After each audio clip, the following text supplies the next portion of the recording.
Hey everyone, and welcome to Almost Cancelled. I am Peter, that is Tim, and we are going to talk about Ash vs. Evil Dead Season 2, Episode 3. It's called Last Call. Full spoilers for the episode as always. So the car came to life in this one. um, I felt bad. It was like more than anything. I feel like this is like Ash's like true love, and to see it well, possessed. of course, the episode started with a fantastic montage of Ash's love for the car, where we see some clips from Evil Dead 1 and 3, we see clips from last season, and just, the romance between a man and machine.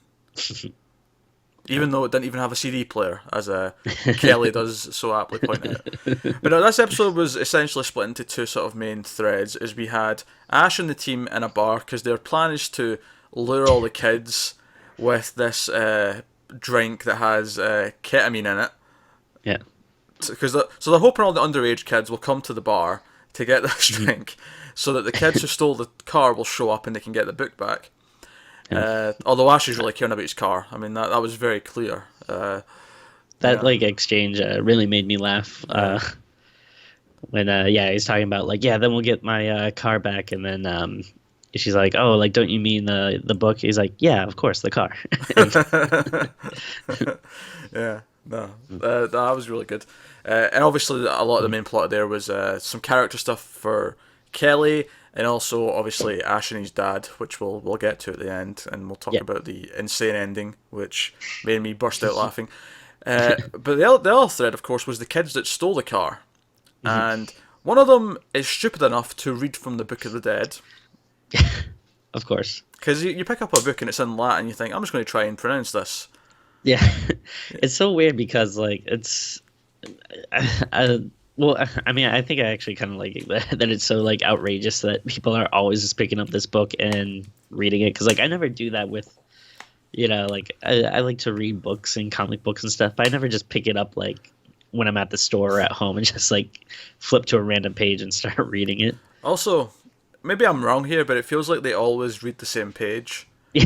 How do they always randomly pick up the same page? My cat's fighting in the background, folks. Oh, jeez. So the car comes to life, and it basically turns into the Ghost Rider's car for a little bit because there's like flames and stuff. Yeah. But there was some excellent kills that come from this. Of course, Oh, yeah. the deadite girl ends up biting the guy's dick off, right? So good course. fun. But we get fingers getting chopped off. We get the rim of the car going straight through someone's stomach, and we see like just a bit of the spinal cord, like just Yeah. lingering there behind. And it comes like right back onto the hubcap like a boomerang or something. We also get the wonderful kill of the car lifting its back up and spinning the back wheel over the face of Death Guy number 2, and we see his face. Now there's a bit of CG in there, but you can tell there's some practical effects as well, and it just Yeah. sort of like it grinds away at his face, and the skin and the flesh just start flicking away. Um, That was excellent. And I kept thinking like, oh, he's gonna like roll away or somehow get saved at the last minute, or it's gonna spare him. But no, it well, goes. at first I thought it was just going to come straight down on top of him and like splat. But then it started spinning, and I'm like, oh, I see what they're doing now. If I have any complaints, it would probably be that the final kill from the car, well, not the final one, I suppose, because there's the ending, but the final Right. of these kids, it just runs over him when he's on fire. I'm like, that was easily the least interesting kill that this car did, was the Yeah. last one. Yeah, and it made it really.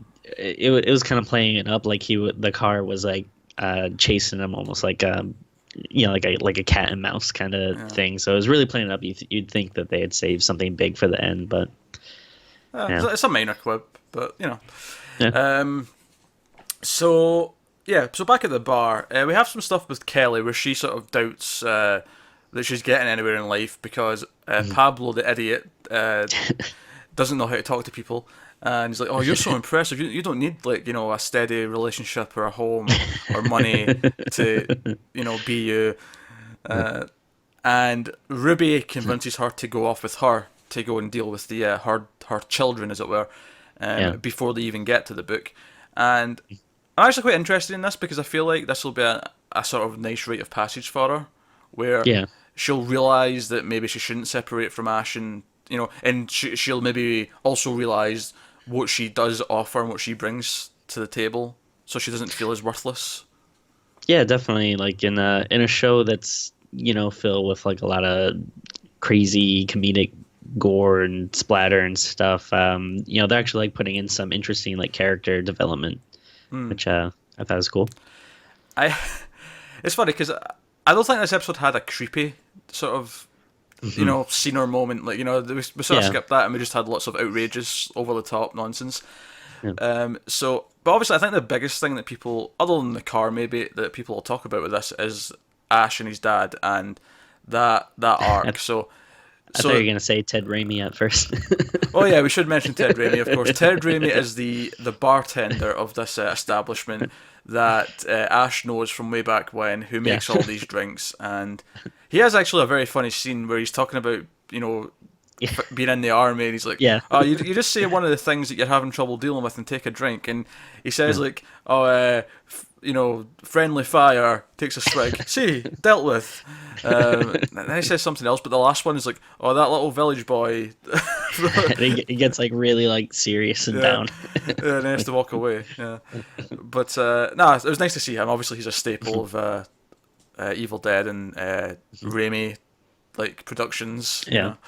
But so Ash and his dad, like that whole relationship and that rivalry where they're fighting over the girl and they go in the what do you call it, the buckaroo, the bathroom. No, the the wild bull, the mechanical bull. Yeah. I am calling it buckaroo because there's that board game, but it's. I don't know if we have it here or so. I never. It's not even a bull; it's like a donkey, but. But it moves, it kicks up when you put something on it. I don't know why my head jumped there. But the mechanical bull. And they're flying around, and he not only outlasts Ash, his dad, but he grabs the girl, who's the deadite from earlier, might I add. But he grabs the girl, and she's on top, and it's very erotic. And by the way, it's kind of creepy that this guy, who's like, 70, is, getting his ass slapped by this teenage girl and whatever else. And she was like one of the girls that was hanging out with the other guys, who I assume they're all like high school kids. So yeah, it's not the best. But at the same time, it oddly fits with like both Ash and his dad, and of course, how just their mentality and how they think. It kind of weirdly works with them. But they realise it's a deadite, and Ash is willing to let that just go, but Pablo talks him into going in. He gives him like a pep talk to go in and like show him, what he does. But I think the most interesting thing that comes out of all this, though, is that it just straight comes up that Ash's dad thinks he's a killer. He doesn't believe that there was monsters, and he brings up his sister. And he's like, "This is why we grew apart. You took my daughter from me." And I'm like, "Oh, that was surprisingly kind of." I don't want to say deep, like it's not the most deep writing in the world, but it touched a nerve, it touched a chord. It was a little touching, and it was played very well by both actors and stuff. Like it wasn't really played like for laughs or anything. It was like, oh, this is actually serious. And we got to laughs pretty soon after we had laughs before it, but they happily slotted this in here where we actually got a nice little moment between.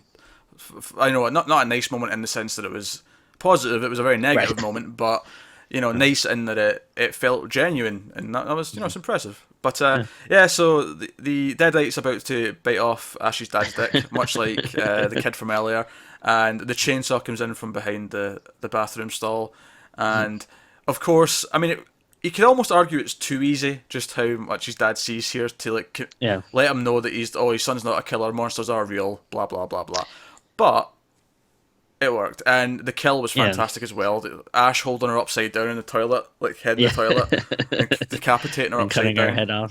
Yeah.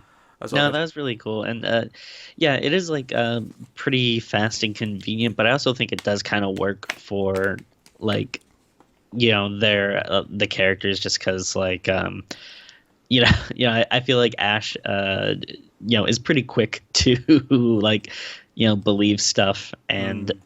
Get right into like, oh, these are monsters, let's fight them and stuff. So I can see like how like his father might be the same way.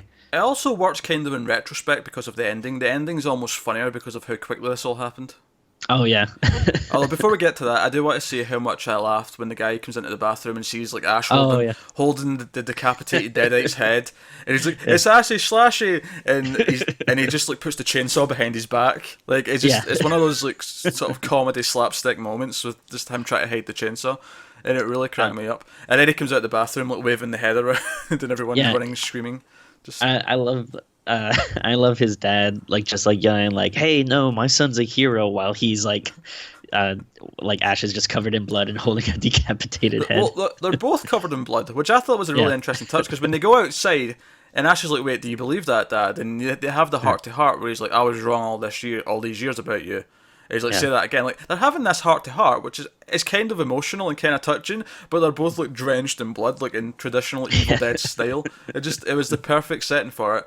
And then Yeah. they pull the biggest joke they might have pulled so far. Ash's dad is like, "There's something vital I've not told you all these years, son."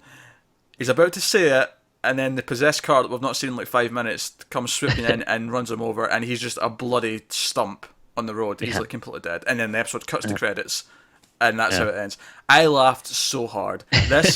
This was a funny ending. Yeah. Yeah. So good. It like comes out of nowhere.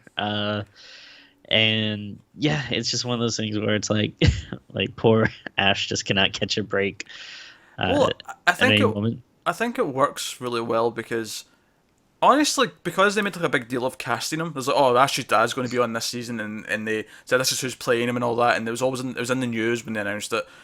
It felt like, all right, so he's going to be a main character. He's going to be some. I Yeah. expected him to be here all season, maybe die at the end of the season, but I expected him to be a prominent character for season two. So him being killed off at the end of episode three, like this, in such a funny manner as well, was just not expected. So Yeah. Well, also though, I mean, there is the possibility though he could still show up. as a deadite, sure. Yeah. Yeah, the actor may still show up, sure, but I mean, his dad is, is a Right. goner, unless we get some weird, like, ghost, like, dad in the head sequences where he's like talking to him and giving him advice, which I Yeah. wouldn't put it past this show. Um, so what does that leave us then? It leaves us with Ruby and Kelly going off to find the book, and indeed the car. I mean, actually, no, they're not off to find the book. They're off to find the monsters. Her children. Yeah. Yeah. And presumably Ash and Pablo will go after the car now, and probably will at some point realize that Kelly's missing. Yeah. This is the kind of I like these kind of branching stories when we have like each little person is on like their own kind of mission. So I'm kind of excited to see, where everyone is going and eventually, how they're going to end up and meet back up together. So it's pretty exciting. Do you know what I liked about this episode is I don't think it was as good as last week or maybe even the first episode, but what I like about it is it's an episode that is, for the most part, the plot is about setting up the next plot. It's about Yeah. connecting the previous plot to the next plot, and something that me and Connor talk about in a lot of TV shows is sometimes these episodes can feel really kind of, not bad, but like they feel like, yeah, they are just setting up the pieces, but on their own they're not that satisfying. I feel like Yeah. here they did a really good job of having the whole possessed car thing running alongside of it, so you didn't feel like, oh, it's just all set up. There's actual fun stuff happening throughout. Yeah. So it didn't feel like, oh, well, this is just all set up. It actually had Yeah, some outrageous it's moments as well. yeah, it's not like just like a filler episode or I guess maybe like a setup episode or something. But no, that's a good point. Yeah, there's still like a lot of entertaining stuff in it. Yeah, kept the energy up. Very. In fact, the whole show is very energetic, but it Yeah. felt like that here as well. So yeah, that's Ash vs Evil Dead episode 3. Let us know what you think of the episode in the comments below. Like and subscribe and all that stuff. And yeah, keep watching TV, guys. We will see you next time.